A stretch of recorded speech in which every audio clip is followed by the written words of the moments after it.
Yun, good morning mga kalolo. So ito yung second toss ng ating mga North Flyers. Dito naman tayo sa Dito naman tayo sa Balagtas. Dito tayo sa may Pure Gold, oh. Tuktokan ba yan? Yan, dito tayo.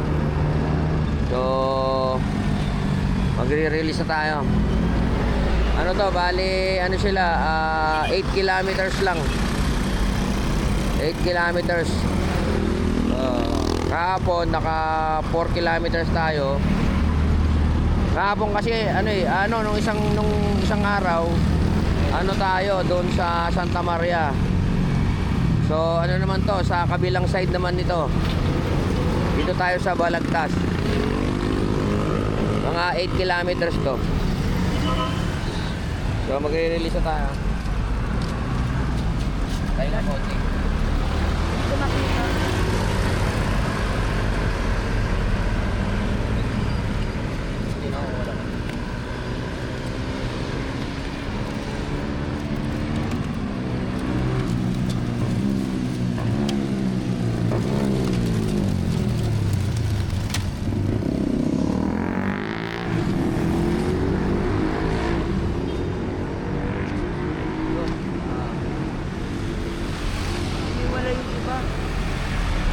Ay, may walay.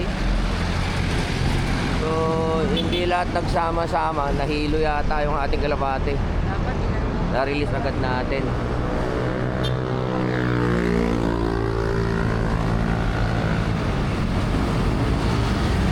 So, medyo rito maraming building. Kasi hindi ko sila masyadong nilayo. Saan ba na nagpunta kami? Pumunta silang north pero umiikot sila pa kaliwa. Sabi ng camera woman natin, hindi raw nagsama-sama. So hindi sila masyadong lumipad. Mukhang napaga yung bitaw ko, baka nahilo. So yan, malaman na lang natin yan mamaya pagpunta natin sa bahay. So yun, tara tayo, yung aking partner papunta na ng sasakyan. So maraming salamat sa panonood. Welcome back mga kalolo. Ito yung mga binitawan natin sa Pure Gold Giginto sa may Tuktokan. Ano pala yun? Giginto pala yun, hindi pala yun Balagtas. Lumampas na tayo pala ng Balagtas. So ito na, nandito na sila. Nakabalik na sila. Nakabalik na lahat sila. Namalengke muna kasi tayo, kasama natin si Commander. Kaya na-late natin sila videohan. Pero andito na lahat sila. Meron lang tayong isang injured. May injured tayo. Hindi ko alam kung paano nangyari dito. Ito yung injured. May sugat yung kanang paa niya. Yung brown. So tingin ko kompleto naman. Mamayang gabi ko na yan bibilangin. Yung update dun sa unang toss nila sa may Santa Maria, kompleto sila. 22 out of 22. Ngayon hindi pa ako nagbibilang, mamayang gabi ko na sila bibilangin kasi ayan ako sila, i-segregate ko pa dyan yung yung third batch kasi gusto ko nang alpasan yung third batch.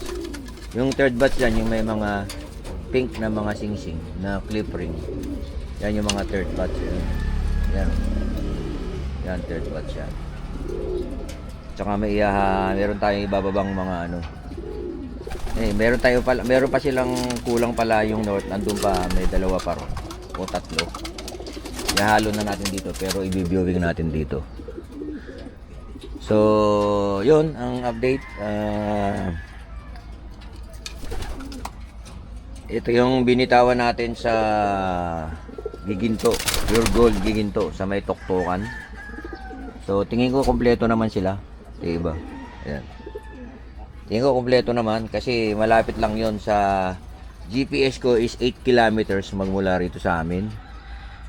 So yun, susunod siguro ang bitaw natin is sa Malolos na tayo bibitaw sa susunod.